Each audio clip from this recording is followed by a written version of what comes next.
Okay, so in this next bit, which is you starting Leysha's scene, what scene number is it? It's scene 10 part 2? Yeah, 10 part 2.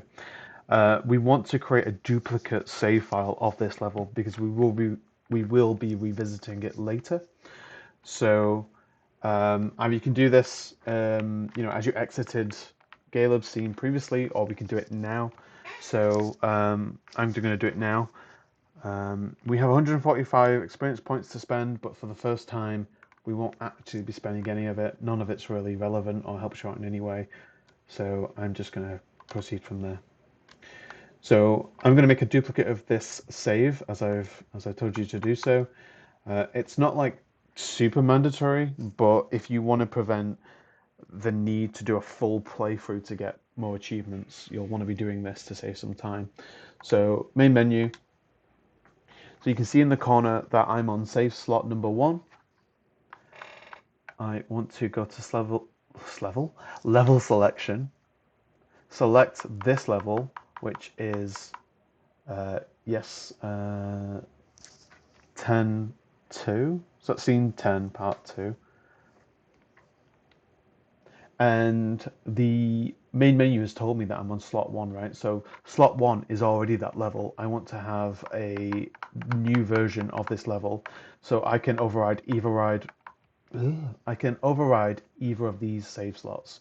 So I'm going to do save slot 3, and then save slot 3 becomes the active save. So save 1 becomes the backup. Does that make sense? So one slot 1 now, but by saying we want to replay this level onto slot 3, 3 becomes the active save slot, and save slot 1, which is the original save slot, becomes what we'll revisit later. So keep save slot 1 super safe until the very end, okay? So I'm gonna, well, that's in my scenario, right? Whichever was your original save slot you want to save and keep hold of. So I'm gonna overwrite save slot 3. That'll be my save slot now.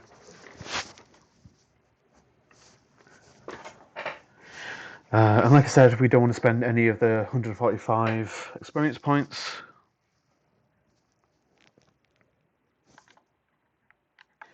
And this scene is not like any other scene that we've played so far because we will be hunted, and the idea is to navigate this space um, to activate a lever in the control room. You can just see on that blue sign over there, the control room, and then another lever that we cannot see from this angle, but this is half of the space that we'll be navigating.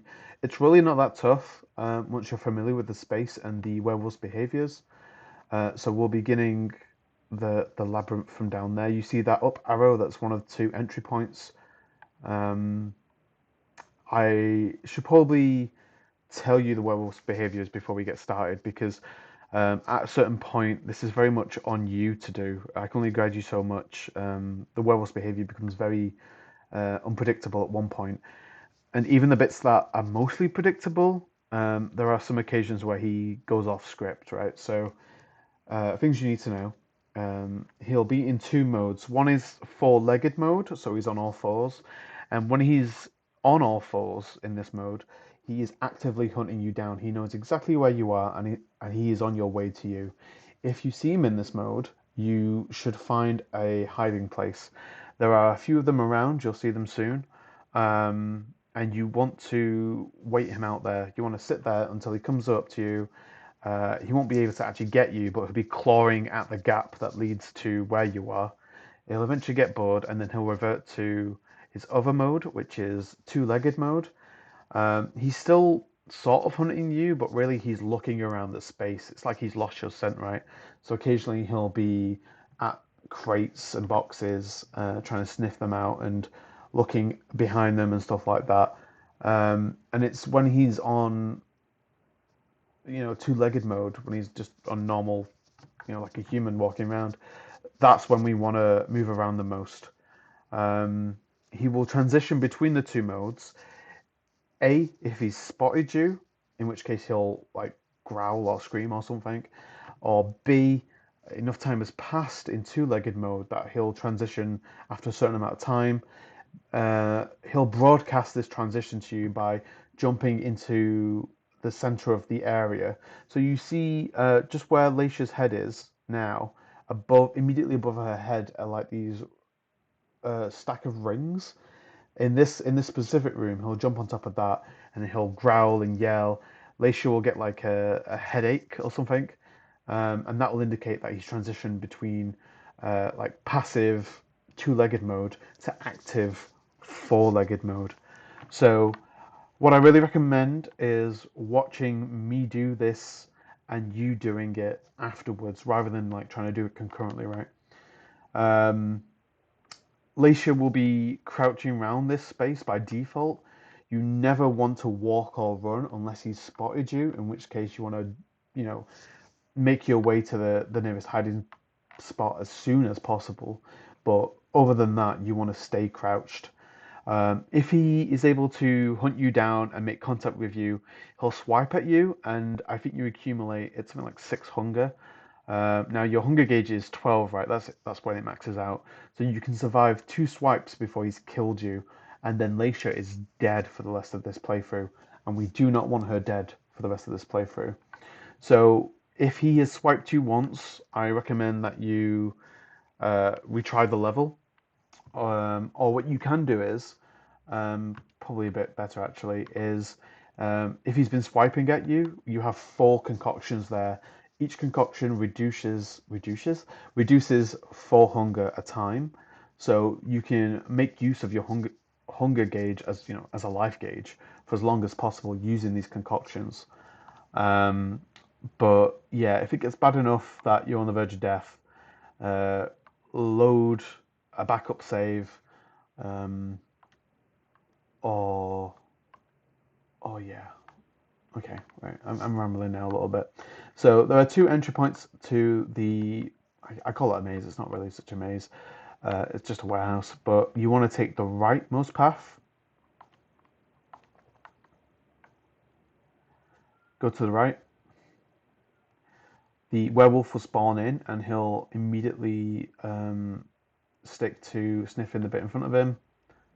He'll then walk off in the direction that we came from, and you want to circle round and through this bit where he came from. You see those blue barrels ahead of you, you want to go to the left of them, circle round,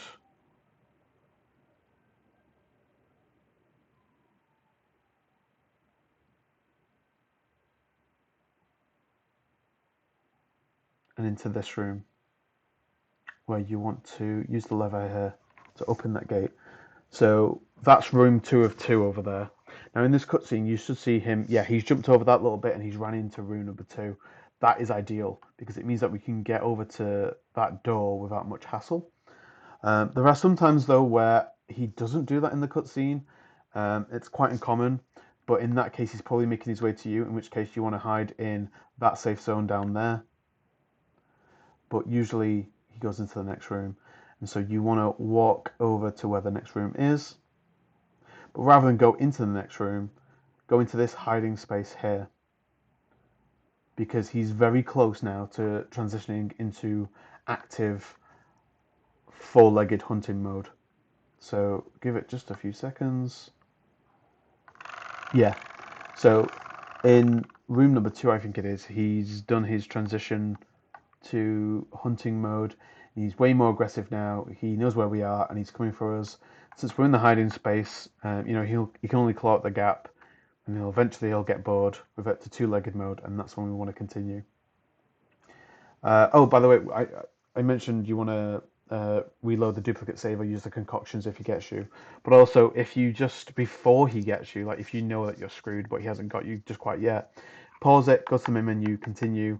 I think you have to replay most of the level again, but that's a way of having another attempt without messing around with duplicate saves or the concoctions. So, best of luck.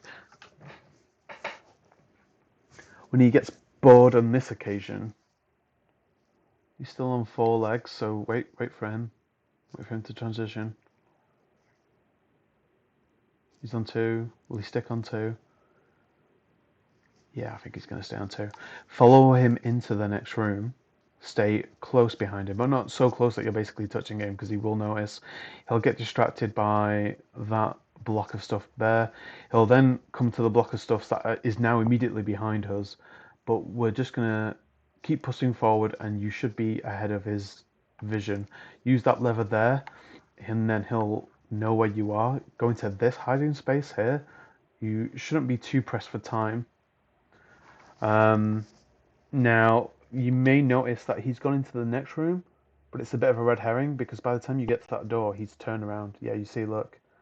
So we just want to wait him out here, basically.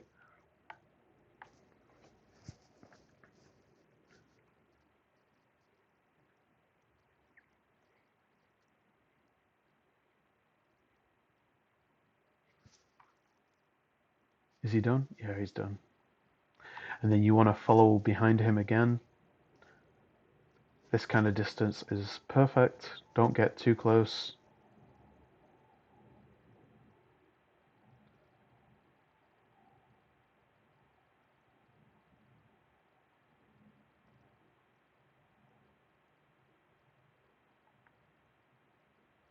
And then he'll sniff around this area.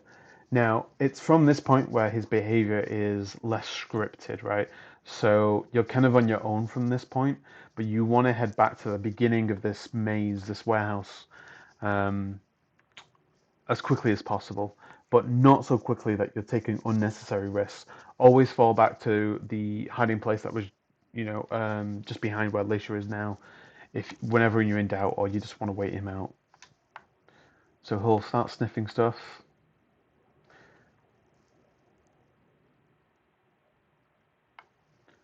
Ooh. I find the best thing to do is to get around him using this block here.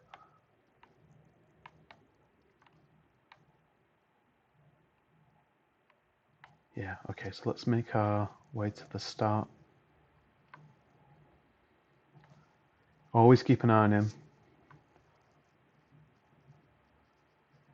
So here are the 2 entry points. You want to leave using either, and then you're done.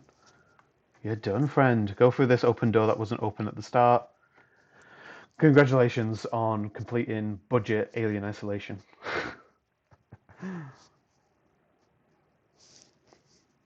So let's have a look. How much experience points do we get? It's 100.